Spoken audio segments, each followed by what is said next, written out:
नमस्कार, मैं अनीता चौधरी और न्यूज़ अड्डा इंडिया पर आप सभी का स्वागत है। जय भारत, जय हिंद। देखिए, जैसे जैसे 2024 का चुनाव नज़दीक आते जा रहा है, अब फिर से एक बार हिंदुत्व पे, हिंदुओं पे, राम पे, रामायण पे और हमारे धर्म ग्रंथों पे, हिंदू धर्म पे प्रहार बड़े जोर शोर से शुरू हो चुका है। आपको बता दें कि इस बार टारगेट जो है वो रामायण को किया गया है। बड़ी सोची समझी राजनीति है, एक साजिश भी है। अब ये साजिश भारत की राजनीति का है या विदेशी प्रोपेगेंडा को 2024 के चुनाव के पहले एक बार फिर भारत के ये छोटे छोटे राजनीतिक दल जो हैं वो इम्प्लीमेंट करके अपनी राजनीतिक रोटियां तो सेकना चाहते हैं, लेकिन कहीं ना कहीं इससे भारत और भारत की संस्कृति को, भारतीयता को आघात पहुंचाने की पुरजोर कोशिश कर रहे हैं। और यही तो कोशिश है भारत विरोधी उन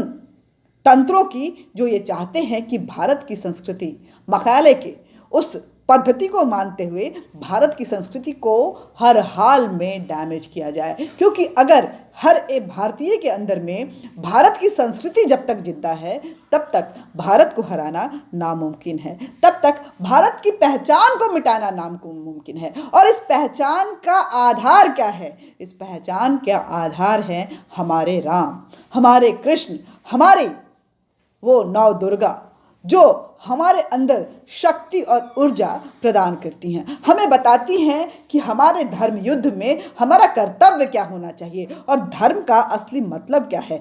धर्म मतलब ड्यूटी, और उस ड्यूटी में आपका क्या रोल अलग अलग रिश्तों के साथ होना चाहिए। ये सारी चीज़ें हमारे धर्म ग्रंथ बताते हैं। जो ये नहीं कहता कि इष्ट देव एक है, भगवान ये है, एक है। वो बताता है कि अगर अपने इष्ट देव को, चाहे वो किसी भी फॉर्म में हो, अगर पाना चाहते हो तो तुम्हें कौन सी नीति और कौन सी नियति रखनी होगी, तब तुम उन तक पहुंच सकते हो।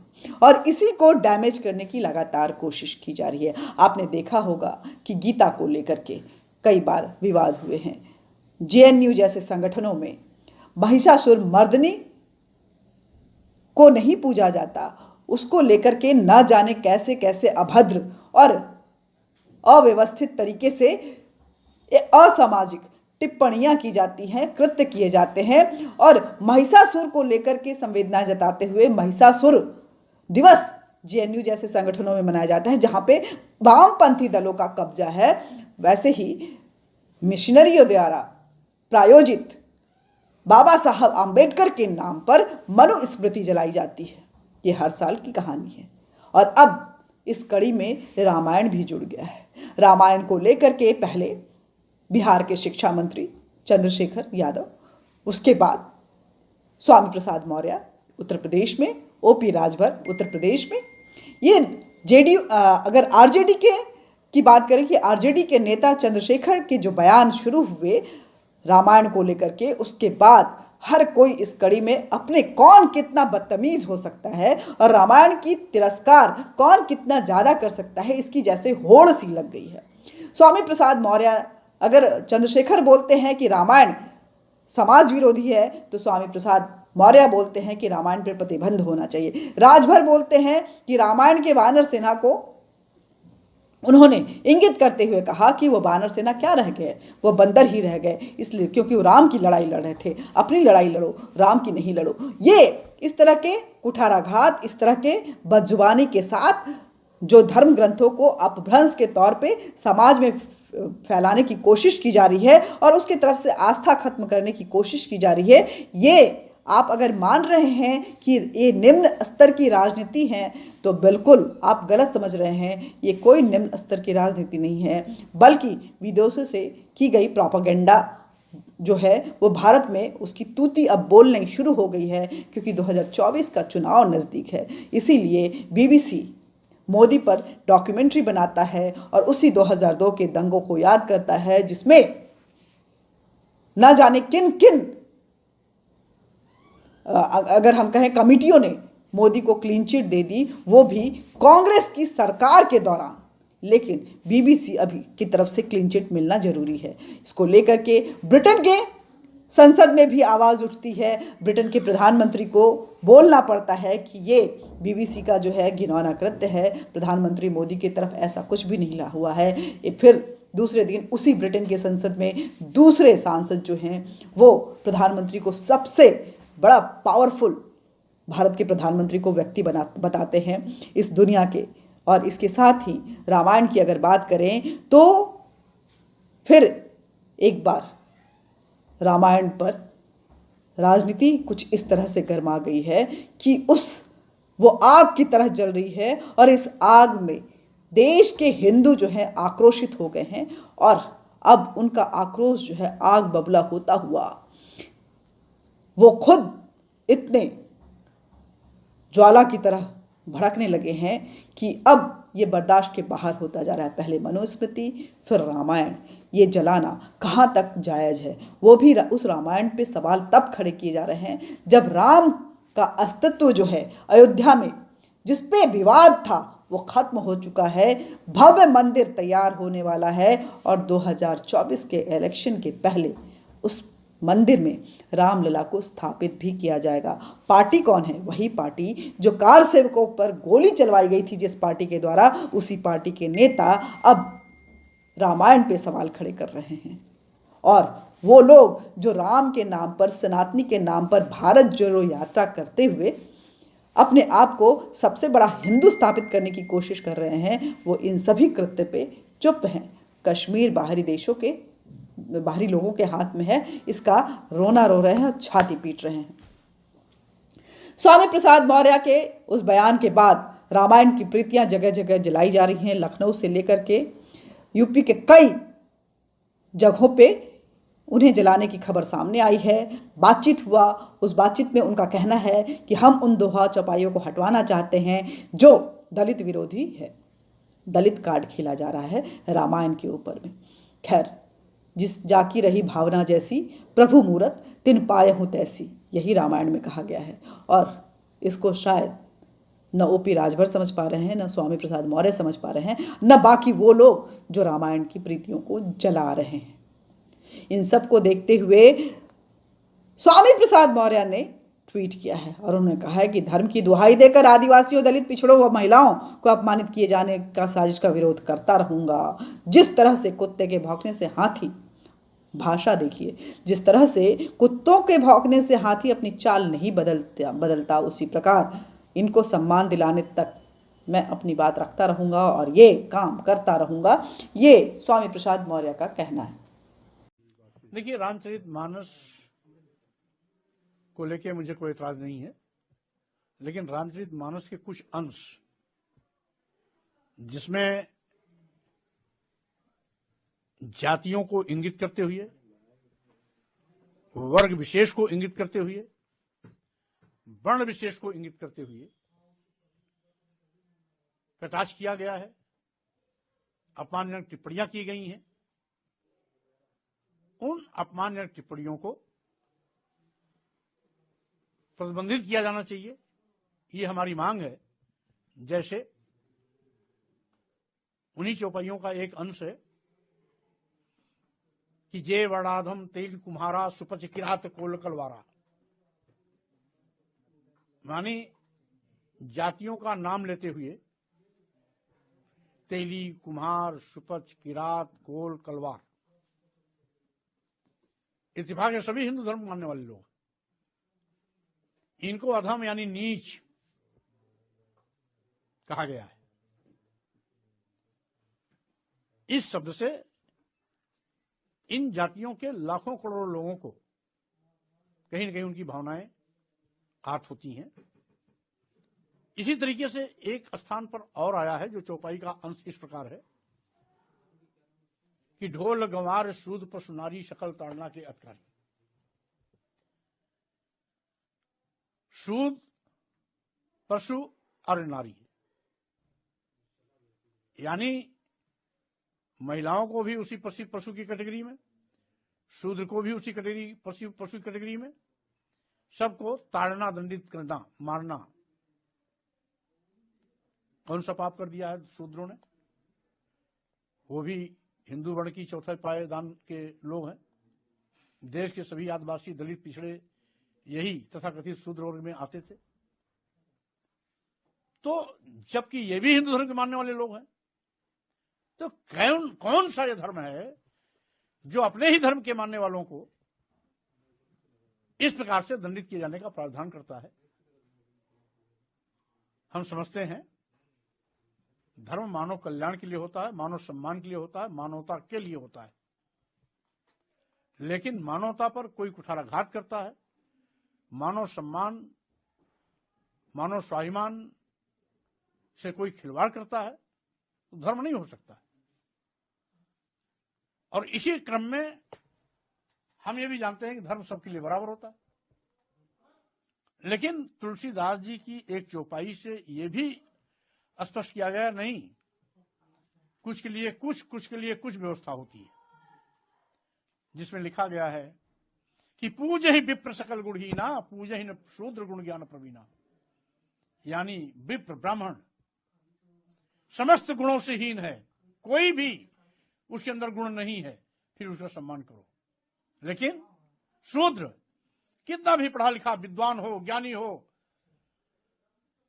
प्रकांड जानकारी हो, फिर भी उसका सम्मान मत करो, क्योंकि वो शूद्र है। तो ये जो भेदभाव की भावना है, ये धर्म का चरित्र नहीं है।